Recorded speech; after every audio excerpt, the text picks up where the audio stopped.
춤추는 호랑이, 그리고 춤추지 못하는 인간, 기후위기. 누구의 책임인가? 뱅골만의 맹그로브 숲. 푸른 맹그로브 숲 사이로 한 마리 호랑이가 유유히 걸어갑니다. 마치 춤을 추듯 자연과 하나 된 움직임입니다. 하지만 이 아름다운 풍경 뒤에는 짙은 어둠이 드리워져 있습니다. 해수면 상승으로 삶의 터전을 잃은 방글라데시 주민들은 맹그로브 숲으로 내몰려 호랑이의 먹잇감이 되고 있습니다. 뱅골만의 비극은 단순한 자연재해일까요? 아니면 우리가 만든 시스템의 실패일까요? 폭염, 가뭄, 홍수, 산불 등 기후재난으로 지구온도 상승 그래프는 가파르게 상승하고 해수면 상승 데이터는 위기감을 고조시킵니다. 우리는 기후위기를 흔히 자연재해라고 부릅니다. 하지만 이는 단순한 자연의 문제가 아닙니다. 영화감독 이송희일의 저서 기후위기 시대에 춤을 추어라는 이러한 우리의 안일한 인식에 경종을 울립니다. 이 책은 기후위기를 가부장제, 자본주의, 인종주의 등 사회 시스템의 문제로 바라보며 그 뿌리 깊은 원인을 파헤칩니다. 커피숍, 사람들이 커피값 상승에 대한 이야기를 나누고 있습니다. 요즘 커피값이 너무 올랐어. 이러다 커피 한 잔 마시기도 힘들겠어. 맞아. 월급 빼고 다 오르는 것 같아. 아프리카의 한 마을. 땡볕 아래 한 소녀가 무거운 물통을 이고 힘겹게 걸어갑니다. 몇 시간을 걸어야 겨우 마실 물을 얻을 수 있습니다. 우리는 커피값 몇백 원에 불평하지만 누군가는 물 한 모금 얻기 위해 목숨을 걸고 있습니다. 기후위기는 먼 나라 이야기가 아닌 바로 우리 곁의 이야기입니다. 그리고 그 피해는 가장 가난하고 약한 사람들에게 집중됩니다. 기후위기, 정말 우리 모두의 책임일까요? 아니면 누군가 더 큰 책임을 져야 할까요? 이송희일 감독은 이 책에서 기후위기의 불편한 진실을 파헤칩니다.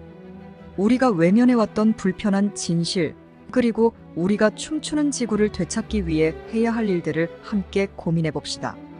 물뜨는 여자들과 유칼립투스, 기후위기, 당신이 알던 것과 다릅니다. 뱅골만의 황폐한 풍경, 바짝 마른 땅, 갈라진 논바닥, 그리고 힘겹게 물을 길어 나르는 여성들. 뱅골만의 풍경은 우리가 흔히 떠올리는 아름다운 자연과는 거리가 멉니다. 이곳은 기후변화의 최전선, 삶과 죽음이 교차하는 곳입니다. 여러분은 기후위기를 무엇이라고 생각하시나요? 단순한 자연재해, 지구온난화? 하지만 이송희일 감독은 이렇게 말합니다. 기후위기는 자연재해가 아니라 정치적 재앙이다. 뱅골만의 비극은 단순히 해수면 상승 때문만이 아닙니다. 그 뿌리에는 식민지 시대부터 이어진 자본주의적 착취와 수탈의 역사가 숨겨져 있습니다.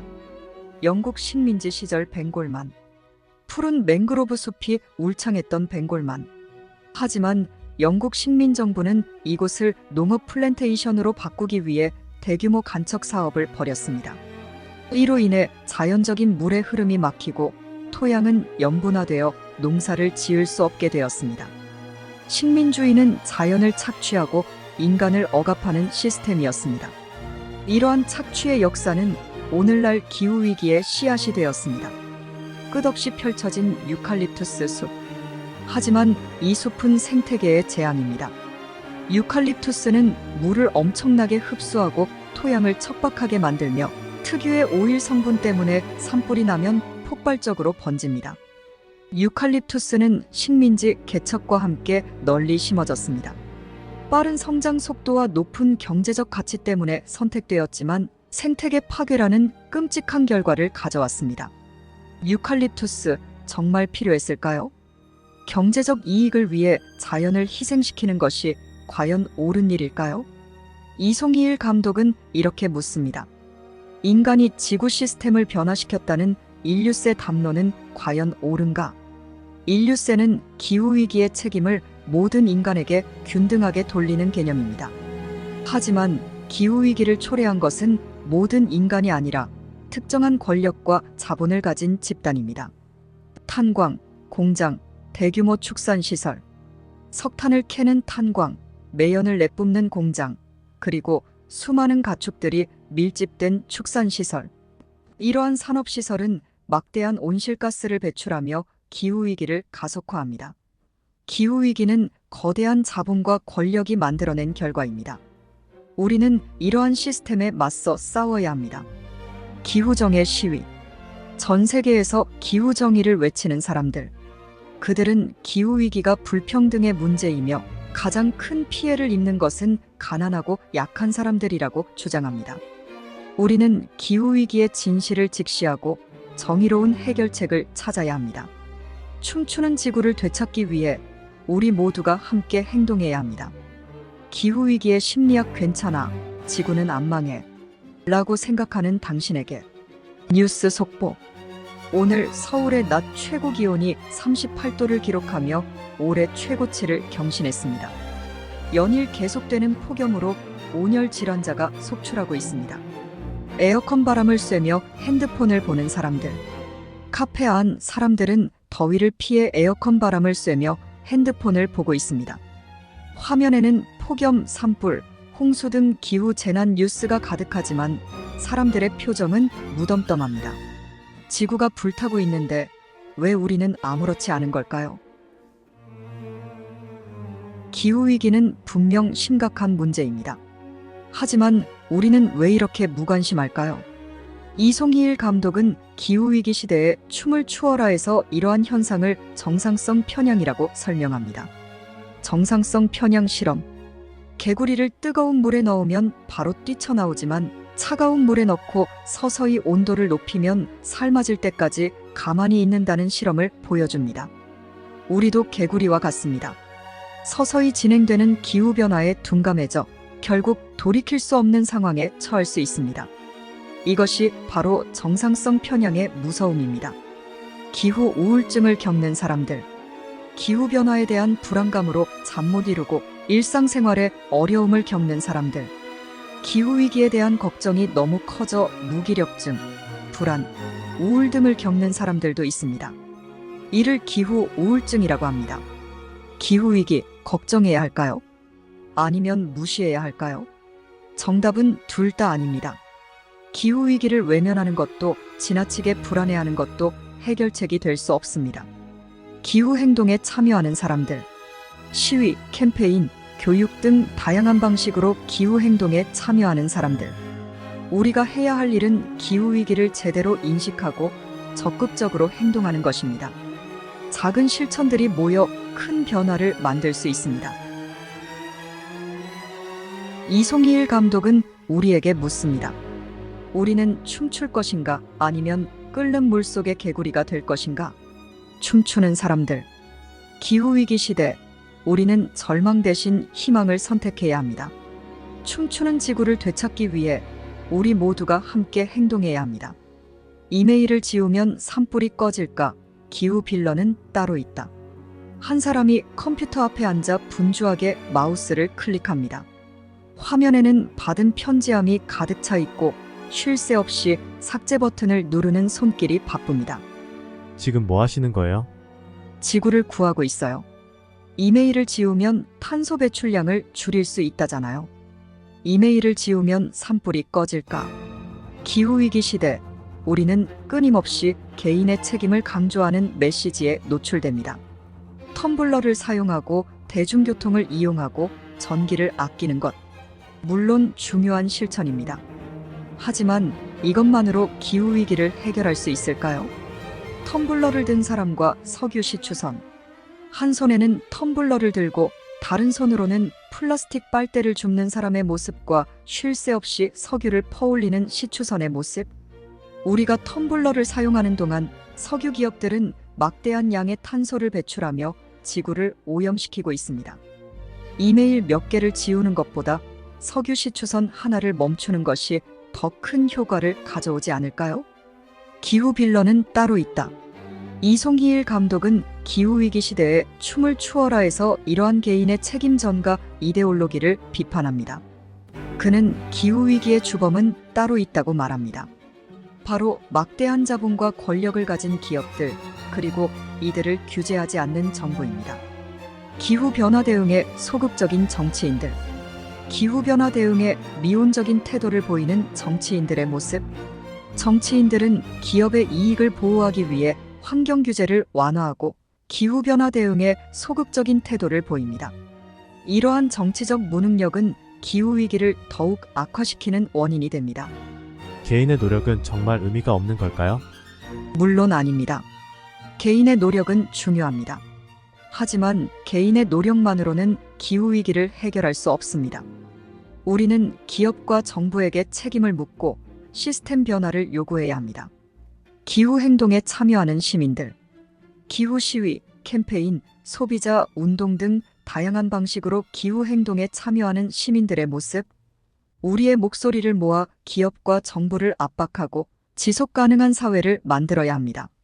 이것이 바로 기후정의입니다. 이송희일 감독은 말합니다. 우리는 춤을 출 수 있어야 합니다. 춤은 생명의 표현이며 희망의 상징입니다. 기후위기 시대, 우리는 절망 대신 희망을 선택해야 합니다. 그리고 춤추는 지구를 되찾기 위해 함께 행동해야 합니다. 춤추는 사람들, 기후위기, 이제는 개인의 책임을 넘어 구조적인 문제 해결에 집중해야 할 때입니다. 우리 모두가 함께 춤을 출 때 지구는 다시 푸른 빛을 되찾을 것입니다. 제인 구달이 틀렸다. 기후위기의 진짜 악당을 찾아라. 북적이는 도시 풍경. 출퇴근 시간 사람들로 가득 찬 지하철과 버스, 빽빽하게 들어선 고층 건물들. 마치 숨 쉴 틈 없이 꽉 찬 도시의 모습이 빠르게 지나갑니다. 지구가 사람들 때문에 망가진대. 맞아. 인구가 너무 많아서 문제야. 혹시 여러분도 이런 생각 해보신 적 있으신가요? 너무 많은 사람들 때문에 지구가 병들고 있다고요. 심지어 존경받는 환경운동가 제인 구달 박사님도 인구 문제를 지적했습니다. 하지만 이송희일 감독은 제인 구달이 틀렸다. 라고 외칩니다. 그녀는 인구 증가가 환경 파괴의 주요 원인 중 하나라고 말합니다. 제인 구달 박사님의 말씀, 틀린 말은 아닙니다. 하지만 이송희일 감독은 기후위기의 본질을 놓치고 있다고 지적합니다. 빌 게이츠의 초호화 저택, 넓은 정원과 수영장, 헬기 착륙장까지 갖춘 빌 게이츠의 초호화 저택. 만약 빌 게이츠 혼자 100명분의 탄소를 배출한다면 100명의 가난한 사람들이 1명분의 탄소를 배출하는 것과 같은 결과를 초래합니다. 이것이 바로 기후 불평등의 현실입니다. 기후위기는 단순히 인구 문제가 아닙니다. 소수의 부유한 사람들이 엄청난 양의 자원을 소비하고 탄소를 배출하는 반면 가난한 사람들은 기후변화의 피해를 고스란히 떠안는 불평등의 문제입니다. 폭염에 지친 쪽방촌 주민, 좁고 낡은 쪽방에서 선풍기 하나의 의지에 힘겹게 더위를 견디는 주민들. 기후변화의 가장 큰 피해자는 누구일까요? 바로 가난하고 소외된 사람들입니다. 그들은 폭염 한파, 홍수 등 기후재난에 가장 취약하며 그 피해를 복구할 능력도 부족합니다. 그렇다면 기후위기를 해결하기 위해 우리는 무엇을 해야 할까요? 이송희일 감독은 기후정의를 실현해야 한다고 강조합니다. 불평등한 자원 분배와 소비 패턴을 바로잡고 모두가 함께 살아갈 수 있는 지속가능한 사회를 만들어야 합니다. 재생에너지 발전소, 태양광 패널과 풍력 재생에너지 확대, 에너지 효율 향상, 탄소 배출 감소 등 다양한 노력을 통해 기후정의를 실현. 기후위기는 단순한 환경 문제가 아닌 정의와 평등의 문제입니다. 우리 모두가 함께 노력하여 불평등을 해소하고 춤추는 지구를 되찾아야 합니다. 기후정의는 우리 모두의 미래를 위한 선택입니다. 함께 춤추는 지구를 만들기 위해 지금 바로 행동하세요. 기후장벽과 생태 파시즘, 당신의 이웃은 안전합니까? 높은 장벽과 철조망. 끝없이 펼쳐진 높은 장벽과 철조망. 그 너머로 보이는 황폐한 땅과 굶주린 사람들의 모습. 마치 디스토피아 영화의 한 장면 같지만 이것은 현실입니다. 장벽은 사람을 막을 수 있지만 기후변화는 막을 수 없습니다.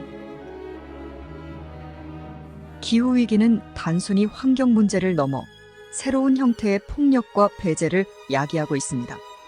가뭄, 홍수, 해수면 상승 등으로 삶의 터전을 잃은 사람들은 국경을 넘어 안전한 곳을 찾아 떠나지만 그들을 기다리는 것은 높은 장벽과 냉담한 시선입니다. 국경을 넘으려는 난민들과 경찰.